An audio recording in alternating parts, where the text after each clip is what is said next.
എങ്ങനെ ഒരു പെർഫ്യൂം മാസറേഷൻ ചെയ്യണം ഇത് പലർക്കും അറിയില്ല. അപ്പോൾ അത് പലരും ചോദിച്ചിരുന്നു, ഈ മാസറേഷൻ ചെയ്യേണ്ടത് എങ്ങനെയാണ്, വീഡിയോ ചെയ്യാമോ എന്ന് പലരും ആവശ്യപ്പെട്ടിട്ടുണ്ട്.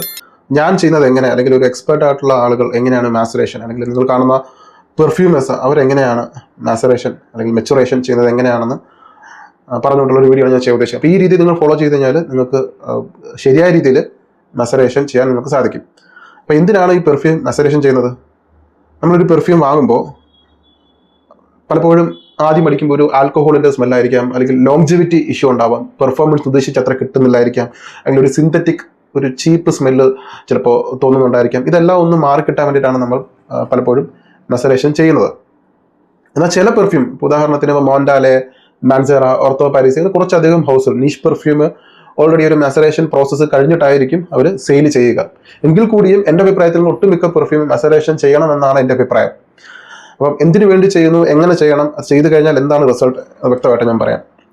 അപ്പോൾ ഒരു പെർഫ്യൂമിന് അതിൻ്റെ ശരിയായ മണവും അതിൻ്റെ ക്വാളിറ്റിയും അതിൻ്റെ നിറവും കിട്ടാൻ വേണ്ടിയിട്ടാണ് നമ്മൾ എന്ത് ചെയ്യുന്നത്, മെസറേഷൻ ചെയ്യുന്നത്. അപ്പോൾ ഈ ഒരു പ്രക്രിയ വിളിക്കുന്ന പേരാണ് മെച്ചുറേഷൻ അല്ലെങ്കിൽ മെസറേഷൻ എന്ന് പറയുന്നത്.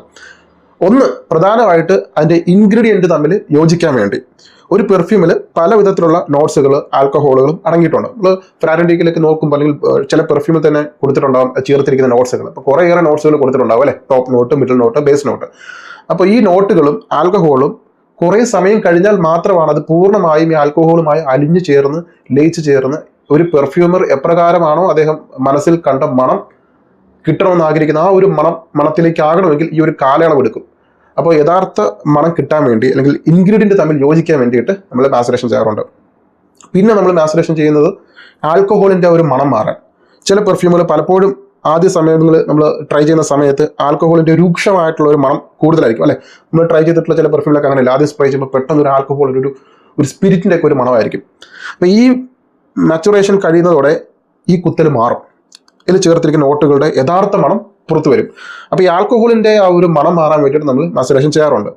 പിന്നെ ഒന്ന് നമ്മൾ പ്രധാനമായിട്ടും ചെയ്യുന്നതാണ് ഈ ലോങ്ജിവിറ്റി കിട്ടാൻ അല്ലെ, കുറേ നേരം നീണ്ടു നിൽക്കാൻ, കൂടുതൽ സമയം നീണ്ടു നിൽക്കാൻ വേണ്ടിയിട്ട് നമ്മൾ മാസറേഷൻ ചെയ്യാറുണ്ട്. ഈ ഒരു പ്രക്രിയ കഴിയുമ്പോൾ പെർഫ്യൂമിന് യഥാർത്ഥത്തിൽ നല്ലൊരു ഡെപ്ത് കിട്ടും. ശരീരത്തിലും വസ്ത്രത്തിലും നമ്മൾ ആദ്യം വാങ്ങിയപ്പോൾ ഉണ്ടായിരുന്നതിനേക്കാൾ കൂടുതൽ സമയം തങ്ങി നിൽക്കാൻ ആ ഒരു ശേഷി ഈ ഒരു മെസറേഷൻ അല്ലെങ്കിൽ മെച്ചുറേഷൻ എന്നുള്ള പ്രോസസ്സ് കഴിയുമ്പോൾ ഈ പെർഫ്യൂമിന് കൈവരും. അപ്പോൾ ലോങ്ജിവിറ്റി കൂട്ടാനും അതുപോലെ തന്നെ പ്രൊജക്ഷൻ കൂട്ടാനൊക്കെ നമ്മൾ ഈ ഒരു മെസറേഷൻ ചെയ്യുന്നത് നല്ലതാണ്.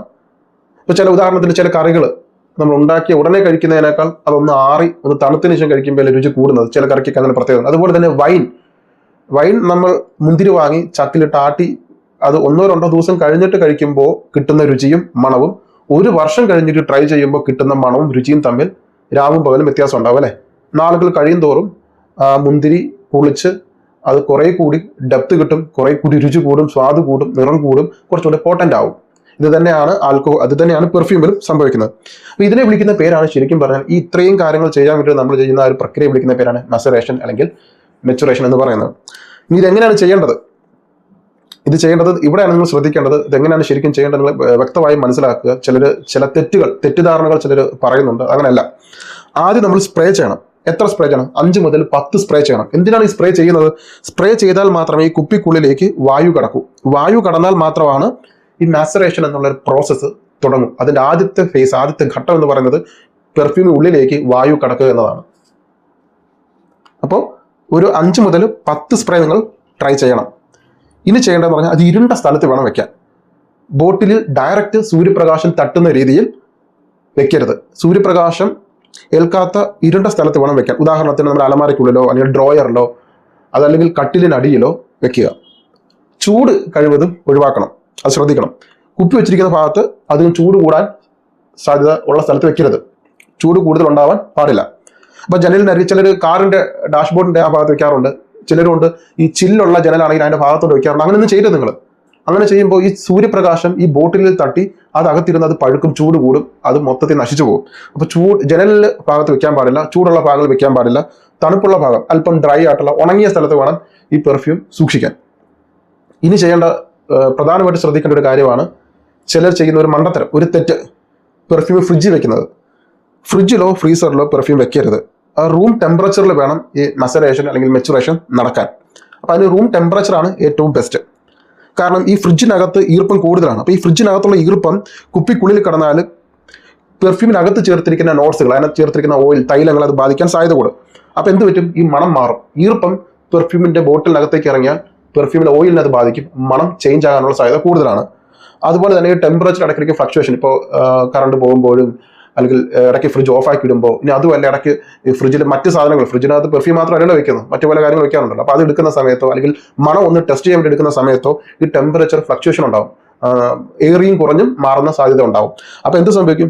ഈ പെർഫ്യൂം സാധാരണ താപനിലയിലേക്ക് മാറുകയും പിന്നീട് തിരിച്ചെടുത്ത് ബോട്ടിലിൽ വെക്കുമ്പോൾ, ഫ്രിഡ്ജിനുള്ളിൽ വെക്കുമ്പോൾ വീണ്ടും താപനില താഴും. അപ്പോൾ അടിക്കടി ഇങ്ങനെ കൂടിയും കുറഞ്ഞും പോകുമ്പോൾ എന്ത് പറ്റും? ഈ പെർഫ്യൂമിൽ നോട്ട്സുകളെ അല്ലെങ്കിൽ ഓയിലിനെ, ചേരുവകളെ ബാധിക്കാൻ സാധ്യതയുണ്ട്. അപ്പോൾ അതുകൊണ്ട് ഫ്രിഡ്ജിനകത്ത് വെക്കാൻ പാടില്ല. അപ്പോൾ അതുപോലെ തന്നെ ഈ ഫ്രിഡ്ജിനകത്ത് വെക്കുമ്പോൾ സംഭവിക്കുന്ന വേറൊരു പ്രശ്നം എന്ന് പറയുന്നത് ഈ മാസറേഷൻ അല്ലെങ്കിൽ മെച്ചുറേഷൻ എന്ന പ്രോസസ്സ് വൈകും. മാസറേഷൻ നടക്കണമെങ്കിൽ റൂം ടെമ്പറേച്ചറാണ് അതിനാവശ്യം. അമിതമായിട്ടുള്ള തണുപ്പ് കൂടുതൽ നേരം ഫ്രിഡ്ജിനകത്ത് വെക്കുമ്പോൾ എന്ത് പറ്റും? ഈ തണുപ്പ് ഇറങ്ങി ഈ സുഗന്ധ തൈലങ്ങളെ ആൽക്കഹോളുമായിട്ട് ചേരുന്നത് തടസ്സപ്പെടുത്തും. അതിൻ്റെ ആ ഒരു സമയം കുറച്ചും കൂടി ദീർഘിപ്പിക്കും. അപ്പോൾ അത് കറക്റ്റ് ശരിയായ രീതിയിൽ ഈ പെർഫ്യൂമിനകത്ത് ചേർത്തിരിക്കുന്ന ഓയിലുകൾ, വിവിധ നോട്ടുകൾ, ആൽക്കഹോൾ തമ്മിൽ ശരിയായ രീതിയിൽ കൂടിക്കലരുന്നതിന് ഈ പെർഫ്യൂം ടെമ്പറേച്ചർ, ഈ ഫ്രിഡ്ജിനകത്തുള്ള ടെമ്പറേച്ചർ ബാധിക്കാൻ സാധ്യത കൂടുതലാണ്. അതൊന്ന്. അതുപോലെ തന്നെ ചില നാച്ചുറൽ ആയിട്ടുള്ള ഓയിൽ ചേർത്തിരിക്കുന്ന പെർഫ്യൂം ആണെങ്കിൽ പറയാൻ വേണ്ട, എന്ത് പറ്റും? ഇത് കട്ട പിടിക്കും. നാച്ചുറൽ ആയിട്ടുള്ള ഇൻഗ്രീഡിയൻറ്റ് വെച്ചിട്ടാണ് ചില പെർഫ്യൂംസ് മേക്ക് ചെയ്തിട്ടുള്ളതെങ്കിൽ അത് നമ്മൾ ഫ്രിഡ്ജിൽ വെക്കുമ്പോൾ അത് ഉറഞ്ഞു പോകും. അപ്പോൾ ആ പെർഫ്യൂം നശിച്ചു പോകാൻ സാധ്യത കൂടുതലാണ്. ഇനി നിങ്ങൾ ഏറ്റവും ശ്രദ്ധിക്കേണ്ട ഒരു പാർട്ട് ഇതാണ്, ഇവിടുത്തെ ഒരു പ്രധാനപ്പെട്ട ട്വിസ്റ്റ്. പെർഫ്യൂം ആഴ്ചയിൽ ഒരിക്കലും നിങ്ങളൊന്ന് കുലുക്കണം, ഒന്ന് കുലുക്കി കൊടുക്കണം, ഒന്ന് ഇളക്കി കൊടുക്കണം. ഇത് പലരും ചെയ്യാൻ മറന്നു പോകുന്ന കാര്യമാണ്.